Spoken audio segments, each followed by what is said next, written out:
felt like more than I could handle on my first day. So instead, I decided to take a walkabout, reacquainting myself with the offices before my colleagues arrived. Our bureau occupied the entire upper floor of what was once a large house on Robertson Boulevard, a little way up from Pico. My workspace was the master bedroom at the very back.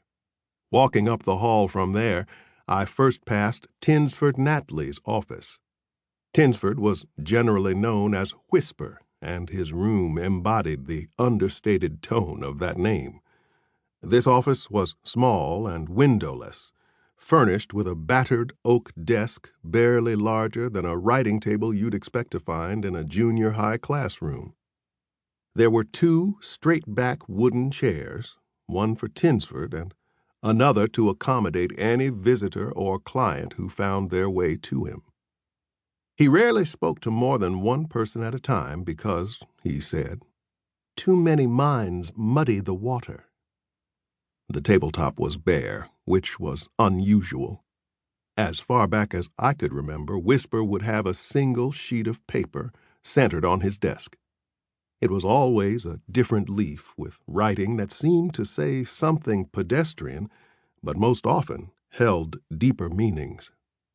There were no pictures on the walls, no file cabinet or carpet. His office was like a monk's cell where some ageless cleric considered the scriptures, one verse, sometimes just one word, at a time.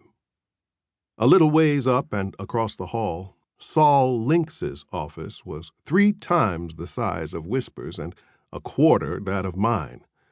His desk was mahogany and kidney-shaped. Saul had a blue love seat and a padded leaf green chair for clients. A burgundy swivel chair sat behind the burnished desk, which was crowded with knickknacks and photographs of his Negro wife and their multiracial children. There were at least 200 books on the shelves next to the window. He had 5 maple filing cabinets, a huge standing globe of the world, and a small work table with an overhead lamp where he mapped out his investigative campaigns. Saul's office was cluttered but neat. His tabletop and desk were most often disheveled because Saul was usually in a hurry to get out in the street where detectives like us went up against the jobs we took on. But that Monday morning everything was in its proper place, almost as if he'd left for a vacation. I wandered from the back offices up to the repurposed foyer, where Niska Redmond's desk sat. Niska was our secretary, receptionist, and office manager. A few years earlier, Tinsford got her father out of a jam, and she went to work for him. When I had my windfall and decided to start the Wren's L detective agency, she came along with her boss. The caramel cream biracial young woman was perfect for our needs. She was a night school junior at Cal State, friendly and completely reliable. She knew all our quirks and needs, temperaments and habits. Niska was that rare worker who did the job without direction and was more than capable of thinking on her own.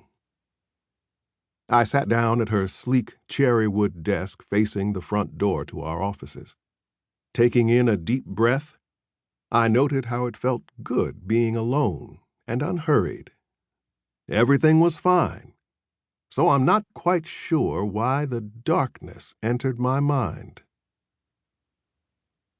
4 years before, I'd been drunk for the first time in many years, driving barefoot down the Pacific Coast Highway at night, far above the rocky undergrowth along the shore.